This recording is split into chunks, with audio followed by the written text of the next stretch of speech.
করিয়ে বাড়ি ফেরার পথে এই বাচ্চাগুলোকে কিনে বাড়িতে নিয়ে আসলাম। বাড়িতে এত জবা গাছ থাকার পরেও আমার জবা গাছ যে কী ভালো লাগে কী বলবো। আগের দিনেও কিনলাম, আজকেও কিনেছি। তোমাদের একদিন দেখাবো আমাদের বাড়িতে কত রকমের জবা গাছ আছে। আজ আমি বহুদিন পর টিভি দেখলাম, তাও আবার একটা গোটা সিনেমা।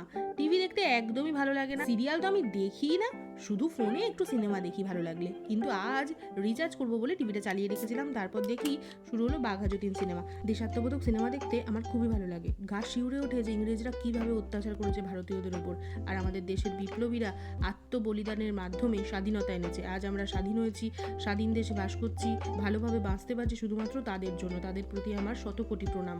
সন্ধ্যাবেলায় আমি আর স্নেহা চলে গেলাম একটুখানি কেনাকাটা করতে। কী কী কিনলাম এই দেখো, তোমরা তো দেখতেই পাচ্ছ এই সব জিনিস কিনে এনেছি। এরপর বলি, দীপ্রর মা মানে আমার একটা স্টুডেন্টের মা আমাকে একটা এত সুন্দর ব্যাগ দিয়েছে, আর ঋতর্ণার মা এই শাড়িটা দিয়েছে। আমার বাবার পাঞ্জাবির রঙটাও এইরকম সবুজ।